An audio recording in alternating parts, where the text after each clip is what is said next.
மக்களே, இன்னைக்கு எங்கள் வீட்டு தோட்டத்துக்கு தான் நம்ம வந்திருக்கோம். இந்த வறண்டு போயிருக்குது. இன்னைக்கு நம்ம அதுக்கு செடிக்கு தண்ணி ஊற்றி நல்லா பார்க்க போகிறோம். வாங்க மக்களே, நம்ம தண்ணி ஊற்றலாம். இது வந்து மல்லிகைப்பூ செடி பார்த்தீங்களா?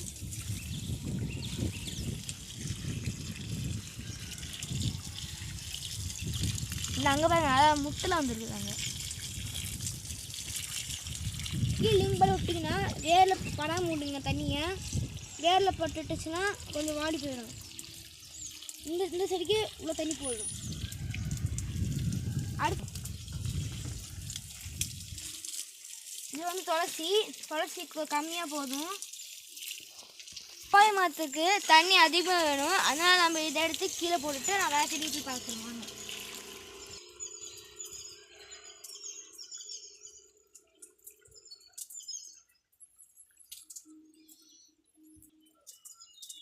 பக்கத்தில் குட்டியாக பப்பாய மரம் இருக்குது பாருங்க.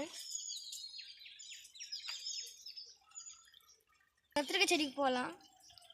இப்போ நம்ம கத்திரிக்காய் செடிக்கு போகலாம் வாங்க. இங்கே கத்திரிக்காய் இருக்குது. ஆனால் நம்ம இன்னும் எதுனா கஷ்டம் எடுக்கணும். என்ன இங்கே பாரு பிஞ்சுது. அது இங்கே பார்த்தீங்களா? இங்கே தெரியுதா?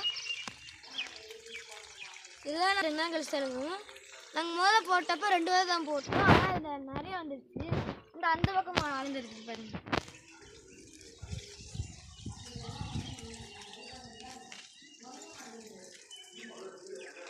கத்திரிக்காய் தான் இங்கே அதிகமாக விளைச்சிருக்குது.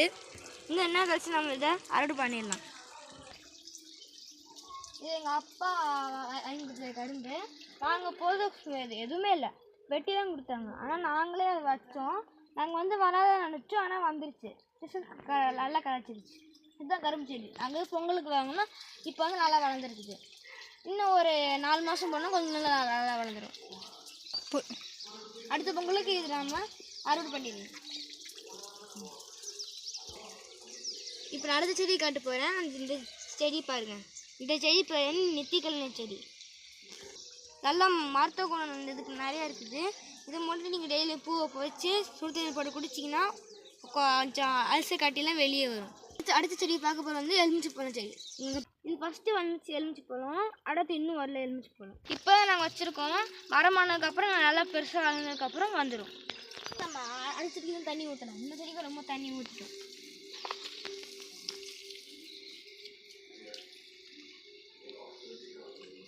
நம்ம அடுத்து பார்க்க போகிறது பைனாப்பிள் செடி. வாங்க அதை பார்க்கலாம்.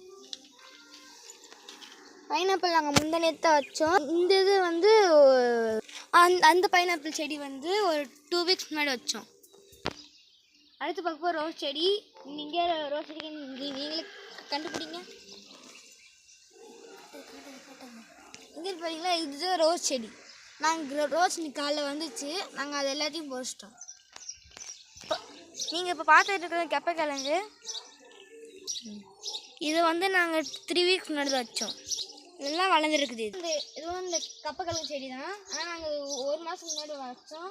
ஆனால் இங்கே பாருங்க நல்லா வளர்ந்துருக்குங்க. நம்ம பார்க்க போகிறது வாழை மரம். வாங்க பார்க்கலாம்.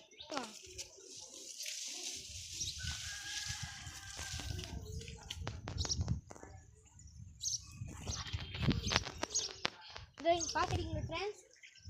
இதுதான் வாழை மரம். இந்த வாழை மரம் நாங்கள் எங்கள் செடியில் வந்ததே இல்லை.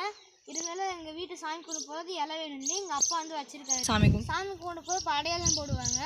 அப்போ நாங்கள் சும்மா இலை வாங்கிட்டு இருக்கிறதுக்கு வீட்டில் இருக்க இலையை வச்சுக்கலாம்னு சொல்லிட்டு எங்கள் அப்பா வாங்கி கொடுத்து வச்சுக்கிட்டாரு. இதே நாங்கள் 3 வாரத்தை வச்சோம். இது ஒன்று, அடுத்தது இது ஒன்று, அடுத்தது அது ஒன்று, இது ஒன்று. இப்போ நீங்கள் பார்க்குறது தூதுவளை செடி. நாங்கள் எதுவும் நட்டில் வைக்கல, அதே வளர்ந்து வந்துருச்சு.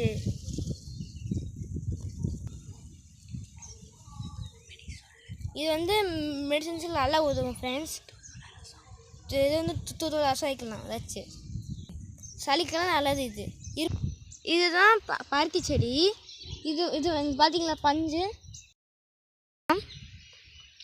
இது ரொம்ப நல்லது. அதுவும் இல்லாமல் டெய்லியும் காலையில் வெறும் வயத்தில் பூ வரும். இந்த பூவை கொஞ்சம் பெருசாக வளரும்.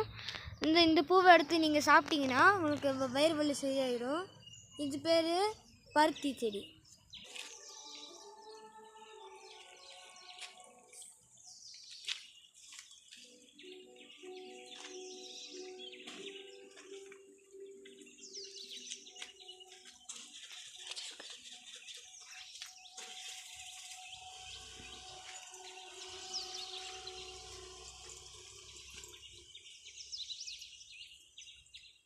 அவ்வளோதான் ஃப்ரெண்ட்ஸ், நம்ம இது இன்னையோட முடிச்சுக்கலாம்.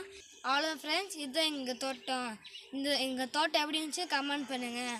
அது மட்டும் இல்லாமல் நீங்கள் சப்போர்ட் பண்ணுற விதமாக சப்ஸ்கிரைப் பண்ணி சேனலில் லைக் பண்ணிடுங்க. அப்படியே கமெண்ட் ஷேர் பண்ணிடுங்க. உங்கள் வீட்டில் குட்டி தோட்டத்தை நீங்கள் வளர்த்தீங்கன்னா உங்களுக்கு நல்லது. தேங்க்யூ.